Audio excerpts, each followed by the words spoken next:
Salut les motards, comment allez-vous? C'est MC Scarops et aujourd'hui on se retrouve pour une vidéo très particulière où je vais vous présenter ma nouvelle 50 à boîte. Donc c'est une Derby DRD Racing, donc LTD 05. Donc, je reviendrai sur le détail un peu plus tard. Tout d'abord je vais vous expliquer que j'ai pas mis de vidéo pendant longtemps. Parce que justement j'ai eu un problème avec le véhicule, c'est j'ai fait retaper, j'ai fait moi-même avec mon père tout le véhicule en entier parce que la moto était pas dans cet état. Quand je l'ai eu, j'ai tout refait dessus. Donc voilà. Au niveau du scooter, je ne l'ai plus, je l'ai vendu. J'ai acheté la moto à la place. Donc je tenais à vous présenter le projet que j'avais sur cette moto, qui est quasiment en grosse partie terminée. Il manque encore deux, trois trucs d'esthétique et je pense après ne plus rien toucher. Donc pour ceux qui s'y connaissent un peu en derby et qui voudraient s'y connaître un peu mieux, du coup c'est une LTD 05, donc je m'explique.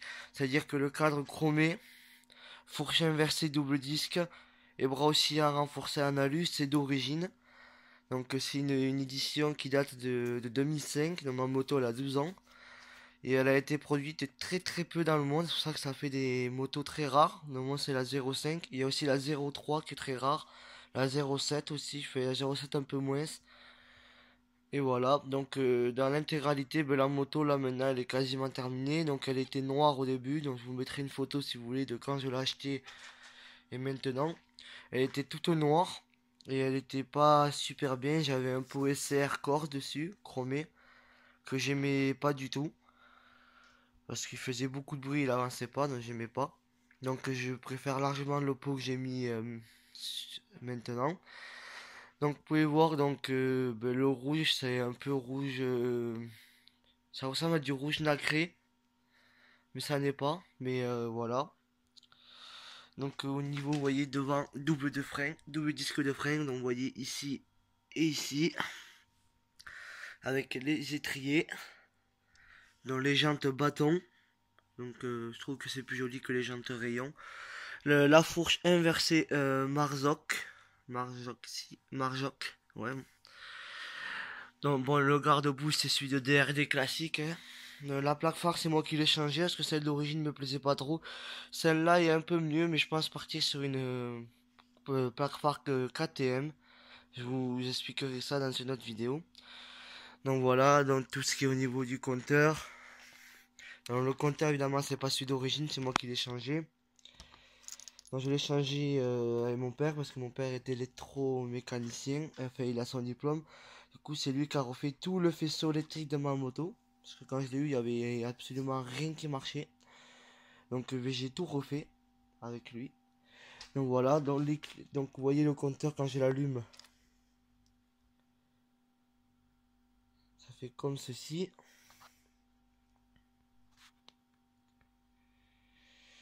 Donc voilà, donc vous voyez dessus j'ai l'heure, le voltage de la batterie, le nombre de pourcentage d'essence qui me reste, hop, les kilomètres parcourus. Donc elle en a beaucoup plus la moto, c'est juste que quand je l'ai acheté je l'ai remise à zéro pour comme ça, mais elle en a dans les 42 000 il me semble, un truc comme ça.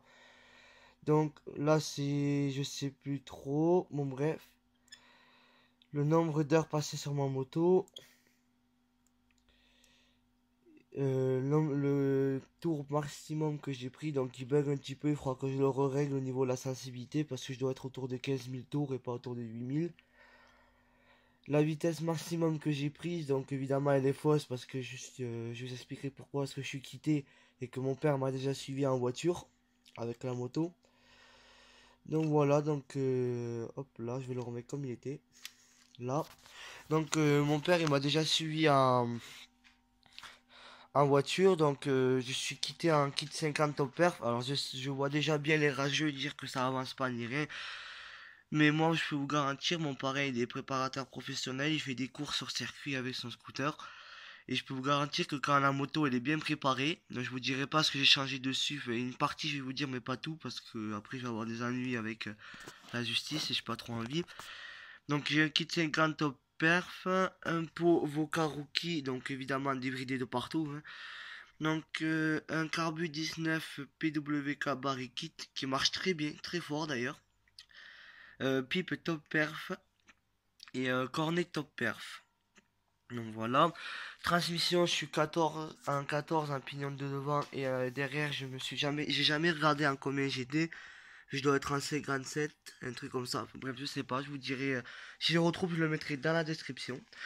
Donc derrière, j'ai une suspension à gaz Paoli, donc avec le système de suspension en dessous, indépendant du cadre.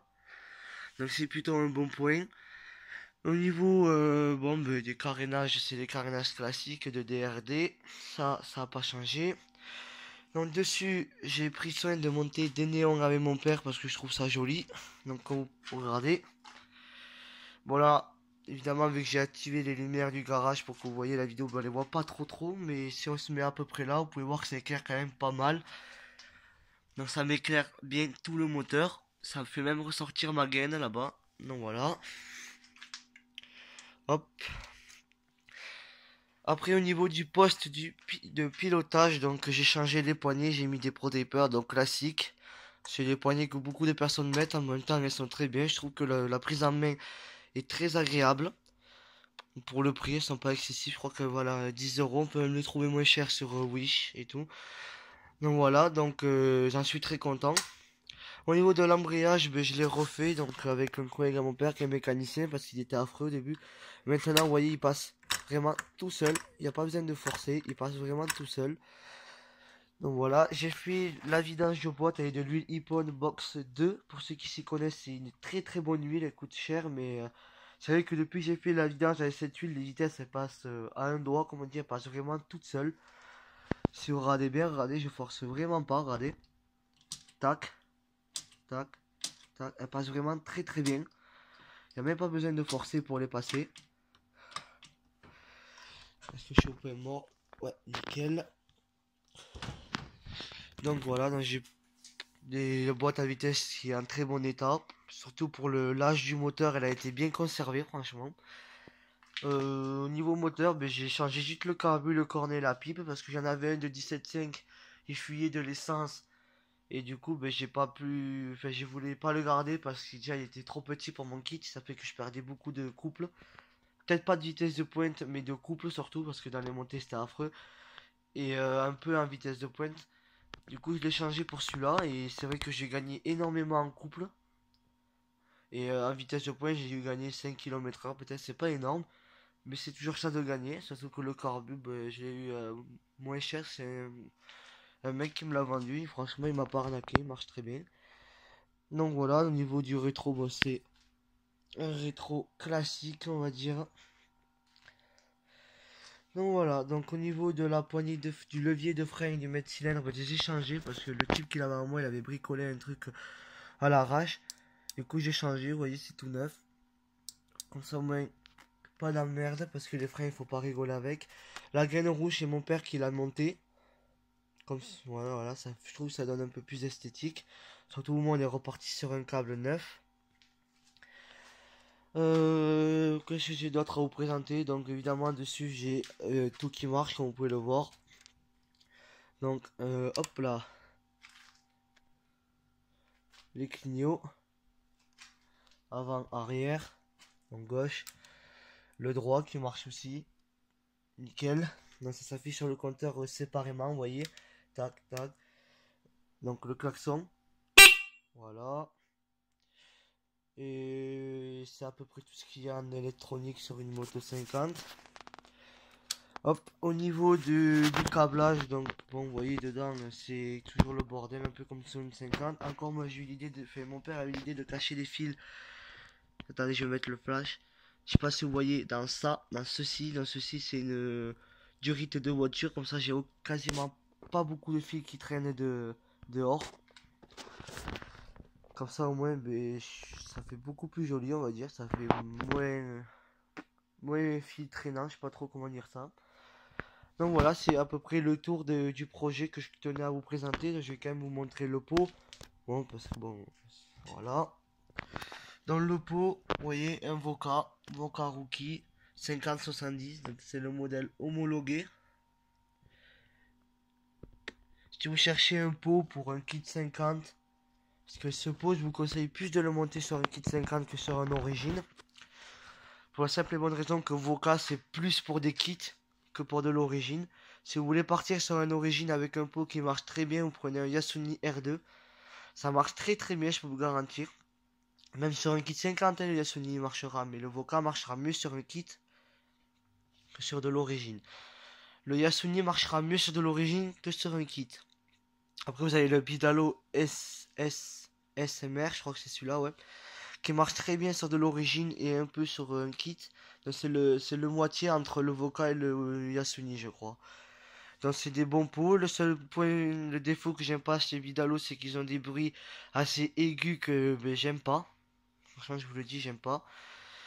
Donc ben là, voilà. Donc au niveau du bruit de la moto, ben je vais vous le faire écouter. Donc est-ce que je vais arriver à kicker et en même temps tenir la caméra? Hop. Voilà.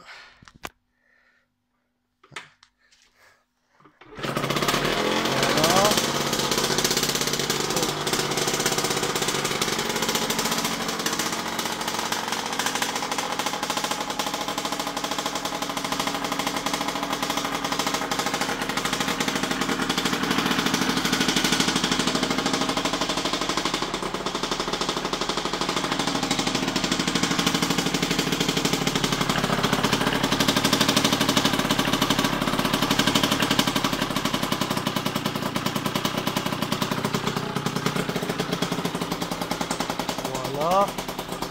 Donc comme vous pouvez entendre, bon le bruit il est un peu fort parce qu'il y a des au ralenti, surtout quand je roule il est un peu moins fort. Et surtout parce qu'elle est froide, je n'ai pas fait de chauffer. Donc comme vous pouvez le voir, bon. Voilà. Donc le bruit il est pas dégueulasse. Il est même beau. Donc voilà, donc je la fais pas rupter ni rien parce qu'elle est froide. Donc je vous ferai de toute façon, il faut que je rachète une caméra. Parce que la mienne m'a lâché, c'est pour ça que j'ai arrêté aussi les vidéos. La caméra embarquée on va dire parce que ma caméra elle m'a lâché, donc je vais en racheter une autre d'ici peu là. Donc pour le moment je vous ferai des vidéos peut-être de présentation, peut-être même de réglage carbu ou autre, parce que quand j'avais le scooter ben, je m'y connaissais pas vraiment. Mais maintenant vu que je commence à toucher en mécanique avec mon père, je commence à savoir régler, monter, etc. Donc j'ai vu qu'il y en a plein qui me demandent des vidéos pour régler le carbu du scooter et le vario. Du coup vu que je ne l'ai plus ben, je peux pas le faire. Non, par contre, je peux vous donner des conseils. Donc, pour régler le Wario, j'ai acheté un jeu de galets qui part de 2 grammes à 7 grammes par exemple. J'ai acheté tous les galets. Donc, ça coûte cher, mais il est faux. Vous démontez, vous voyez si votre Wario il accélère et dans le vide, ben, c'est qu'il faut monter en grammes. Si vous voyez qu'il accélère pas beaucoup dans les tours et qu'il avance pas trop, c'est-à-dire qu'ils sont trop lourds, il faut baisser. Vous réglez en fonction de ça. Donc, vous faites un trait sur la cloche du Wario. Si il faut qu'il reste 2 mm de trait. Si le trait est tout effacé, c'est-à-dire que les galets sont trop lourds. C'est-à-dire que les galets sont, pardon, trop légers, que la courroie elle monte trop. Donc voilà, donc je vous réexpliquerai ça en détail parce que c'est pas facile à comprendre. Je vous ferai peut-être une vidéo avec des schémas pour que vous compreniez.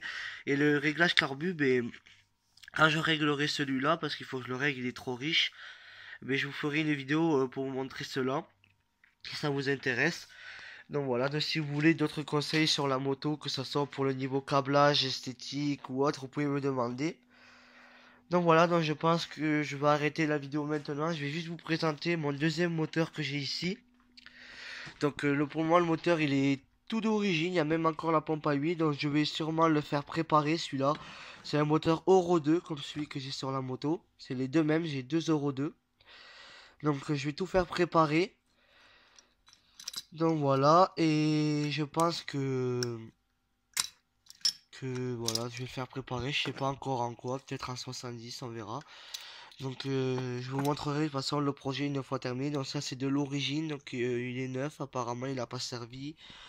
Voilà, donc c'est celui-là par contre il était monté sur une Gilera, comme vous pouvez le voir. Donc après c'est le même moteur, c'est un Derby aussi, donc voilà. Donc c'est tout ce que j'avais à vous dire. Donc j'espère que cette vidéo vous aura plu. N'hésitez pas à la liker, à me faire partager vos avis. N'hésitez pas même à vous partager vos bécanes. Je vous donnerai mon avis, des conseils. S'il y en a qui roulent dans l'Ariège, qui souhaiteraient rouler avec moi, ben, vous pouvez me le demander, il n'y a pas de souci.